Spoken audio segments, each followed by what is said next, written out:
I was lying in bed, feeling weak and sick, when my husband, Paul, smiled and said, "I only married you because you're the boss's daughter." I looked over at the scarves and gloves I had lovingly knitted for him, now tossed aside like they didn't matter. His words stung. He seemed so disappointed in me, and I knew I had to wake him up to reality. I chuckled at the thought of him realizing how wrong he was, thinking everything was going his way. My name is Kelly Riley. I've been married to Paul for 6 years now. We don't have any children, but we've been living happily together. Paul works a lot and is often away from home. Sometimes I feel lonely, but he always makes an effort to spend time with me on his days off, which helps me manage the loneliness. I met Paul through my father, who was his boss at the time. After we got married, Paul suggested that I become a stay-at-home wife. It seemed like a good idea to me, and I had plenty of time for myself. While supporting Paul, I started making friends with the neighbors, doing some exercise, and taking up sewing. I tried different things to fill my time, but sewing and knitting became my favorite hobbies. Every winter, I would knit scarves and gloves for Paul. My first few attempts weren't great, but I got better with time. Eventually, Paul even told me they were as good as the ones you could buy from a store. Hearing his kind words made me love sewing even more. I dreamed of one day sewing with our future child. I mentioned it to Paul, and he smiled, saying, "Maybe I'll join in and learn when the time comes." It was moments like these that made me feel happy in my life. I also made sure to take good care of the house and always spent quality time with Paul when he had days off. Thanks to his good salary, we had a comfortable life, and from the outside, I probably seemed very lucky. I had no complaints and thought we would continue living quietly like this, just the two of us, with hopes for a child in the future. But about 3 years ago, things started to change. One evening, I was waiting for Paul to come home, as I always did. Suddenly, I felt dizzy and collapsed. Paul had just returned from work and rushed me to the hospital. When I woke up, I found myself lying in a hospital bed. From the conversation between Paul and the doctor, I learned that my condition wasn't minor and would be something I'd have to deal with for the rest of my life. Thankfully, it wasn't life-threatening, but the doctor warned that it could happen again. They recommended I stay in the hospital until I was a bit stronger. Seeing that I was worried, Paul reassured me, "It looks like you'll be in the hospital for a while, but it's okay. I'll come visit whenever I have time off from work. We'll get through this together." He held my hand as he spoke, and his words eased my fear. With my supportive husband by my side, I believed that everything would be fine, even though there wasn't any real reason to think that. True to his word, Paul visited me almost every day after that. He held my hand, asked me how I was feeling, and tried to keep my spirits up. When I told him the hospital days felt long and boring, he brought me my favorite sewing tools. We would sit together, sewing and chatting about little things that happened during the day. Teaching my clumsy husband how to sew was especially fun, and it made me forget the boredom for a while. These happy moments in the hospital went on for about a year. Last winter, I made him another scarf as part of our yearly tradition. But after that, I noticed Paul started visiting less and less.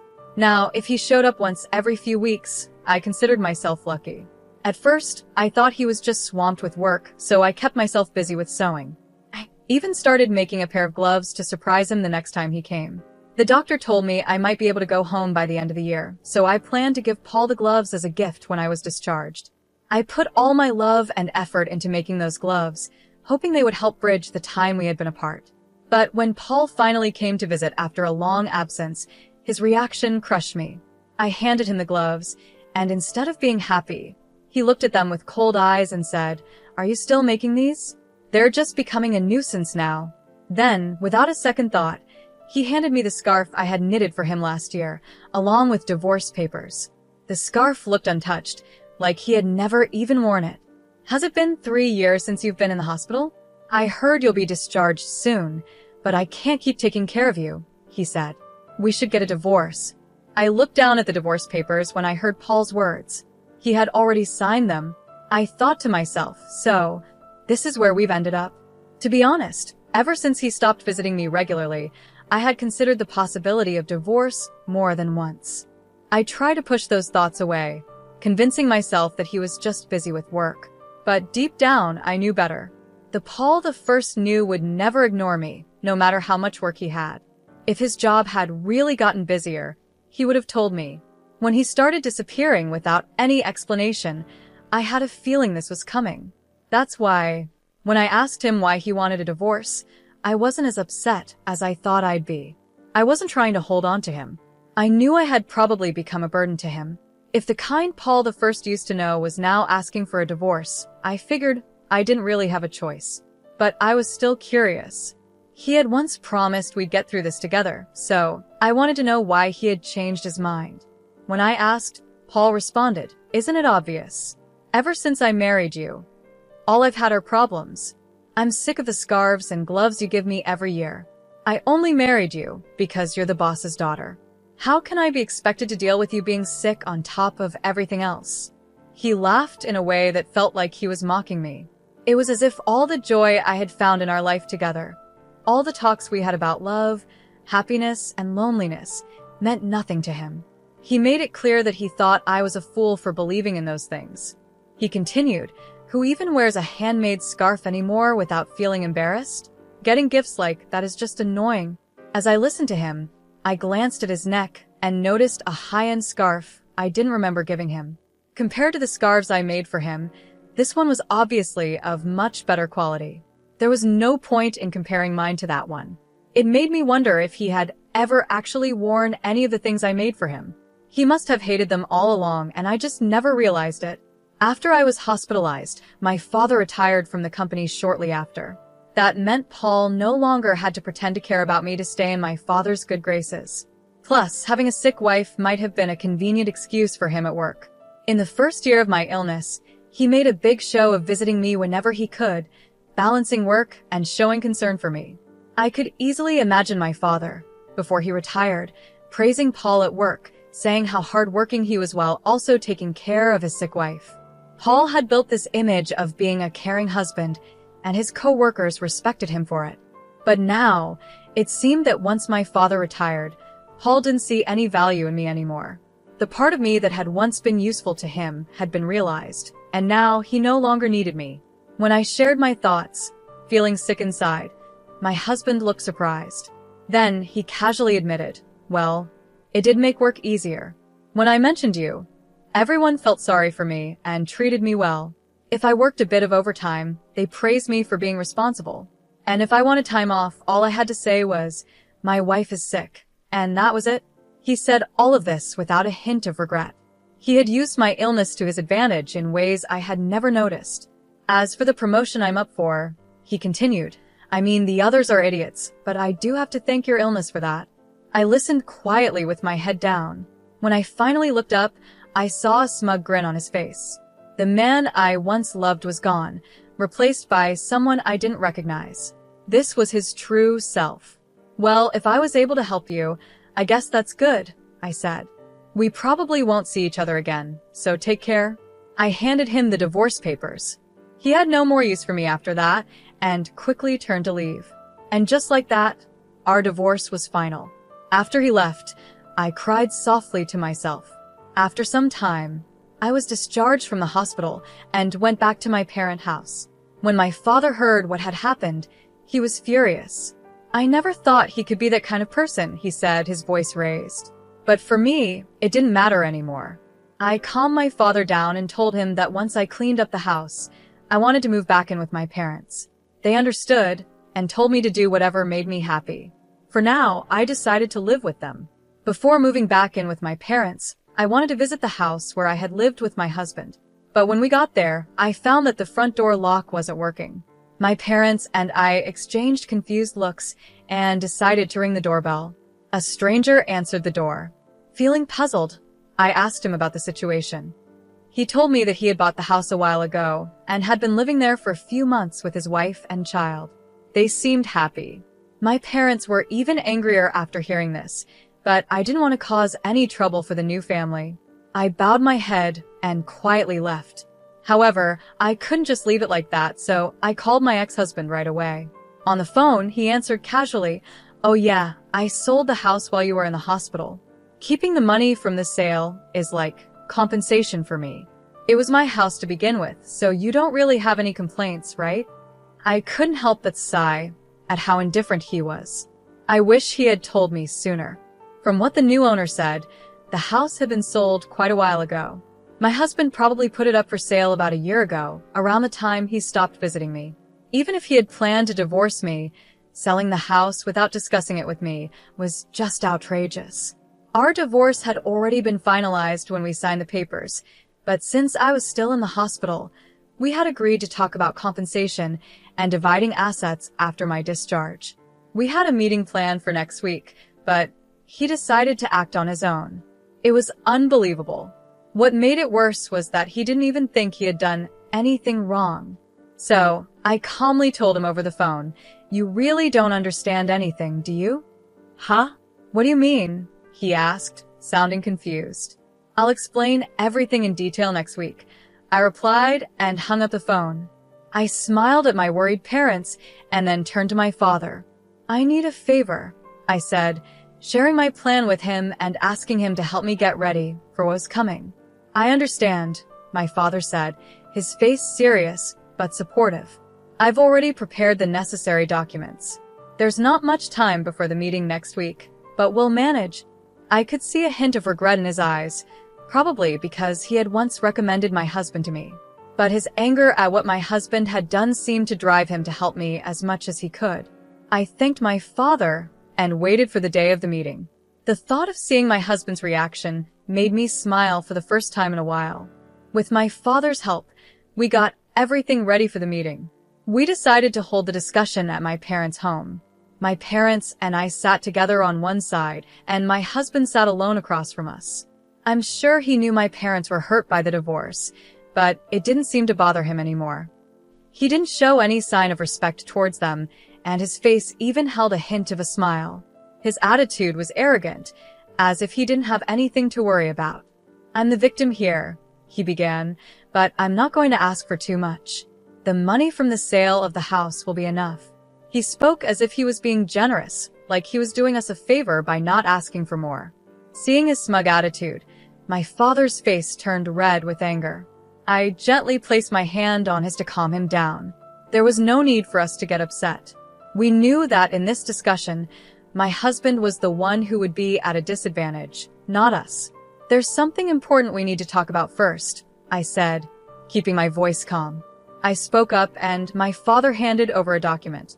It was proof that the land where the house stood was owned by him. "Yes, the house was in your name. There's no question about that," I said. "But the land the house was built on belongs to my father, and he still holds the title to it. That's clear from this document, right?" My husband's expression changed slightly, his brow furrowing. "So what?" he replied. "The house was mine. No one has the right to complain. Do you think you can get back at me with that?" He chuckled, as if he found the whole situation ridiculous. I continued calmly. "It's true that the house was in your name, and legally, you could sell it. I'm sure you checked all of this before you sold the house, and there's no legal issue with your actions." My husband seemed confident, knowing there was no problem from a legal standpoint. "However," I said, "for the family who bought the house, this is a big issue. You sold the house, but since we still own the land, my father can charge them rent. That would definitely cause them trouble, don't you think? The situation isn't what they were led to believe." I paused before continuing. "Now, neither my father nor I intend to charge them rent or make them leave. But we also don't plan on just giving away the rights to our land for nothing. In that case, we would sell the land to the family. We wouldn't demand monthly rent, but it would be a problem for us if they didn't buy the land. My father gifted that land to us to live on, not for it to be handed over to strangers."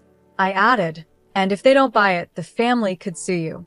As I said, the deal wasn't what they expected. Can you imagine their frustration? They thought they were buying their dream home, only to find out the land isn't theirs, and they now have more expenses. After we obtained proof of my father's ownership of the land, we went straight to the new family and explained the situation. Thankfully, they understood and agreed that if there was any trouble, it was the seller's responsibility. If things didn't go well with the negotiations, they made it clear they would sue my husband.